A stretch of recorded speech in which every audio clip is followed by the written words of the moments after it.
अब चारधाम यात्रा करना हुआ बेहद सरल। केदारनाथ और हेमकुंड साहिब जाने वाले श्रद्धालुओं के लिए आवागमन सुलभ हो गया है, क्योंकि अब कैबिनेट सरकार ने केदारनाथ और हेमकुंड साहिब में रोपवे बनाने पर मंजूरी दे दी है। दरअसल अब पैदल यात्रा पर लगने वाले 9 घंटे का समय सिमटकर 36 मिनट में ही पूरा कर लिया जाएगा। उत्तराखंड के सीएम पुष्कर सिंह धामी के ड्रीम प्रोजेक्ट को कैबिनेट की तरफ से एक नई उड़ान मिल गई है, जिस पर सरकार ने इस प्रोजेक्ट के दौरान 4081 करोड़ रुपए की लागत से रोपवे का निर्माण कर दिया। पीएम नरेंद्र मोदी के देवभूमि आगमन से पहले ही धामी ने उत्तराखंड वासियों को 2 बड़ी सौगात दे दी हैं। आपको बता दें, सोनप्रयाग से केदारनाथ जाने के लिए श्रद्धालुओं को 21 किलोमीटर का सफर तय करने में लगभग 8 से 9 घंटे लगते थे और साथ ही पहाड़ियों से भी दुर्गम रास्ते से निकलना होता था। वहीं सरकार ने श्रद्धालुओं की सुविधाओं को ध्यान में रखते हुए 12.9 किलोमीटर का रोपवे बनाने पर प्रोजेक्ट पर ध्यान दिया और उसको मंजूरी भी मिल गई।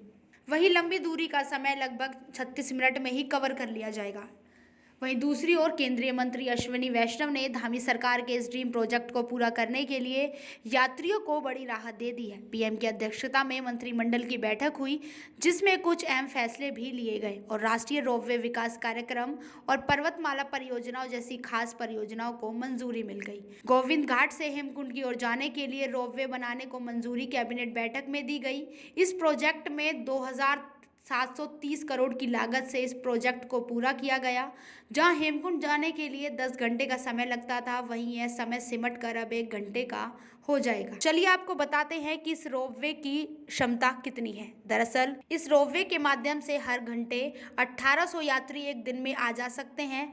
ऐसा इसलिए किया गया है क्योंकि केदारनाथ धाम के द्वार 6 महीने के लिए ही खुलते हैं, जहां लगभग दर्शन के लिए 20 लाख से अधिक श्रद्धालु दर्शन करने आते हैं।